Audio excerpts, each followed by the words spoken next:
दोस्तों का आपका अपने YouTube चैनल NRSW में। दोस्तों आज आप कैसे हैं? हम उम्मीद है कि आप सभी अच्छे होंगे। दोस्तों आज हम आपके लिए लेकर आए हैं सेंटेंस, वाक्य। What is sentence? Give the definition of sentence with an example and full concepts. Sentence क्या है? सेंटेंस को हम हिंदी में वाक्य के नाम से जानते हैं।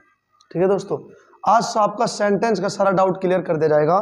No confusing of sentence. ठीक है दोस्तों, यदि आपको वीडियो देखने के बाद यदि आपको सेंटेंस के बारे में कोई भी कंफ्यूजिंग है, आप कमेंट बॉक्स में जरूर बताएं। ठीक है दोस्तों, आइए चल लेते हैं सेंटेंस के बारे में, डेफिनेशन फुल कंसेप्ट से जानेंगे। शब्दों का ऐसा समूह जिसका पूर्ण अर्थ निकलता हो, सेंटेंस वाक्य कहलाता है। एक बार रिपीट से फिर पढ़ते हैं। शब्दों का ऐसा समूह जिसका पूर्ण अर्थ निकलता हो, सेंटेंस कहलाता है। आए समझ में दोस्तों? नहीं आया? चलो चल लेते हैं।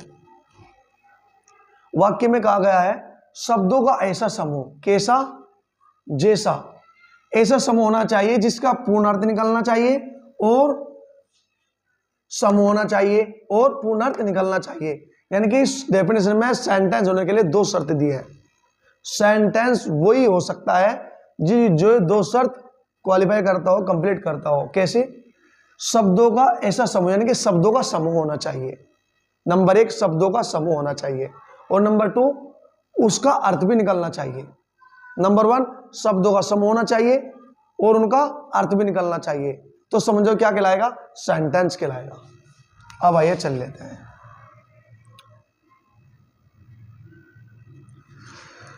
चल लेते हैं सेंटेंस फुल कंसेप्ट से, एग्जांपल समेत। मैं ये क्या होता है दोस्तों? मैं को इंग्लिश में कहते हैं आई, यानी कि इसका अर्थ निकल रहा है।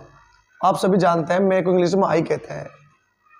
अर्थ, एक शर्त पूरी हो चुकी, पूर्ण अर्थ निकलता हो, इसका अर्थ निकल चुका, लेकिन दूसरी शर्त क्या थी? समूह होना चाहिए शब्दों का। लेकिन ये तो एक ही शब्द है, ये तो एक ही शब्द है। तो दोस्तों क्या होगा? ये सेंटेंस नहीं होगा, क्योंकि दोनों शर्त कंप्लीट होनी चाहिए। दूसरा, जाते। जाते क्या है दोस्तों? अर्थ निकाल रहा है, तो एक वर्ब हुई। क्या हुई? वर्ब हुई। अर्थ निकल रहा है, लेकिन क्या है? समूह नहीं है, तो ये भी सेंटेंस नहीं होगा। ठीक है दोस्तों, आप इंग्लिश पढ़ना चाहते हैं ना, तो आप मतलब इग्नोर मत कीजिए, इस वीडियो को अच्छी तरीके से देखिए, अच्छी तरीके से वॉच करना है। तुम्हारे अर्थ निकल रहा है, लेकिन इसको अभी शब्दों का समूह नहीं है, तो सिर्फ ओनली वन शब्द है, ये भी सेंटेंस नहीं है। चह, इसका अर्थ तो निकल रहा है चह है, लेकिन न तो इस शब्द है और न ही शब्दों का समूह। ये तो एक वर्ण है, ये तो शब्द भी नहीं, ये है एक अक्षर सिर्फ, तो ये भी सेंटेंस नहीं है। आइए चल लेते हैं। गए तुम साथ अपने मुंबई भाइयों के। एक शब्द, दो शब्द, तीन शब्द, चार, पांच, छह, सात, सात शब्द है। इस जो लैंग्वेज लिखी हुई है, सिर्फ इसमें सात शब्द है, यानी कि एक शब्द को जो है क्वालिफाई कर रहा है, शर्त को। शब्दों का ऐसा समूह, यानी कि शब्दों का समूह तो है। अब देखते हैं अर्थ निकलता है नहीं। गए तुम साथ अपने मुंबई भाइयों के, जो क्या है जी? कुछ समझ में आया है? नहीं आया है, तो इसका मतलब हम कह सकते हैं इसका अर्थ नहीं निकल रहा है। तो समझ जाओ ये भी सेंटेंस नहीं होगा। ये नहीं है दोस्तों कि अर्थ निकल रहा है तो समूह नहीं होगा, समूह है तो अर्थ नहीं निकल रहा है। दोनों शर्त कंप्लीट होनी चाहिए। ठीक है? नहीं, एक भी शर्त यदि अधूरी रही तो सेंटेंस नहीं कहलाएगा।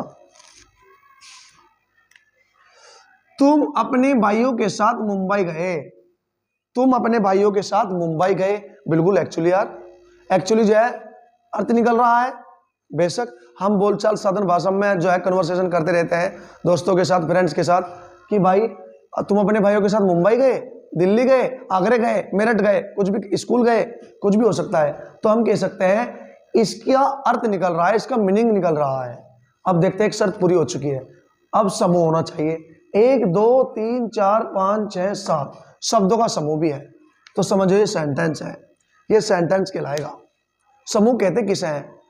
एक शब्द से अलग एक और शब्द आ जाए, एक शब्द से अधिक शब्द होते ही तो समझो शब्दों का समूह हो चुका है। अब चाहिए इस पर चल लेते हैं। चपरासी घंटी बजा रहा था। एक, दो, तीन, चार, पांच शब्दों का समूह तो है। चपरासी घंटी बजा रहा था, अर्थ भी निकल रहा है, तो ये भी सेंटेंस कहलाएगा। वह पुस्तक पढ़ता है, अर्थ भी निकल रहा है और समूह भी है, तो ये भी सेंटेंस कहलाएगा। अब इस वाक्य के आप कमेंट बॉक्स में जरूर बताइए, तुम विद्यालय जाते हो, ये वाक्य है ये नहीं है, वाक्य है तो क्यों है और नहीं है तो क्यों नहीं है।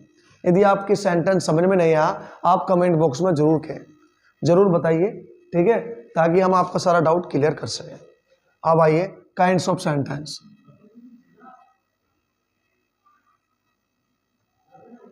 काइंड्स ऑफ सेंटेंस, वाक्यों के प्रकार।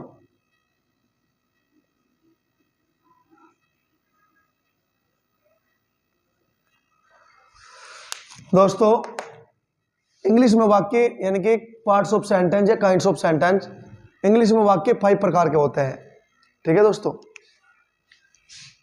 Number 1 assertive sentence.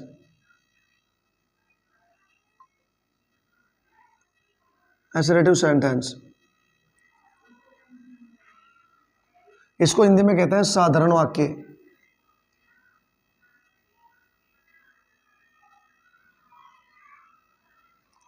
Number 2 interrogative sentence.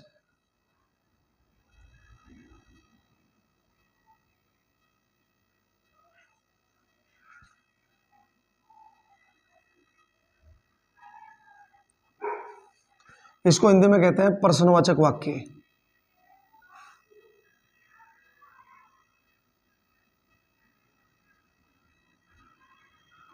Number 3 imperative sentence.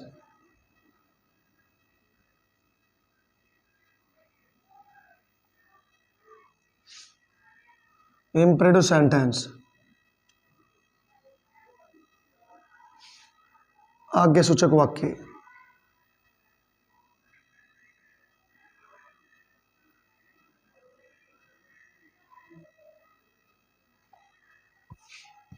Number 4 exclamatory sentence.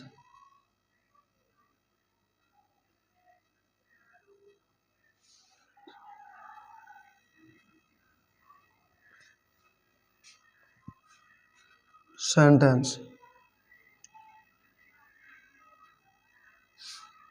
विस्मयदिबोधक वाक्य।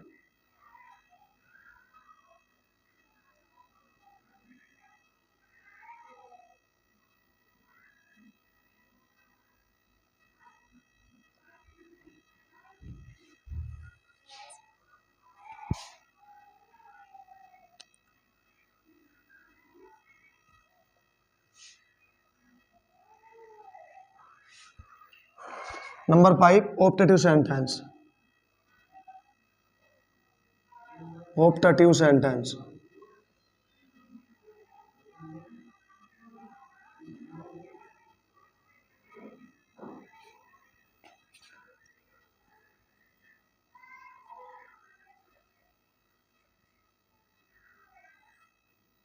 इच्छा सूचक वाक्य।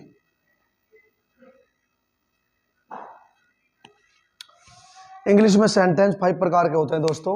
एसरेटिव सेंटेंस, इंट्रोगेटिव सेंटेंस, प्रश्नवाचक वाक्य, इंपेरेटिव सेंटेंस, आज्ञा सूचक वाक्य, एक्सक्लेमेटरी सेंटेंस, विस्मयदिबोधक वाक्य, ऑप्टेटिव सेंटेंस, इच्छा सूचक वाक्य। दोस्तों इनके बारे में हम फुल कॉन्सेप्ट से नेक्स्ट वीडियो में लेकर आने वाले हैं। जो भी इनकी सिचुएशन है सारी हम नेक्स्ट वीडियो में आपको बताएंगे पार्ट 2 में। देखते रहे हमारी वीडियो को। यदि वीडियो आपको अच्छी लगी है तो हमारी वीडियो को लाइक करें, शेयर करें, एंड जो हमारे न्यू स्टूडेंट है चैनल सब्सक्राइब करें दोस्तों, और नोटिफिकेशन मार्क को क्लिक कर ले ताकि हमारी न्यू वीडियो आप पर पहुंचती रहे। Thank you watching my video. Okay, see you again. Thank you.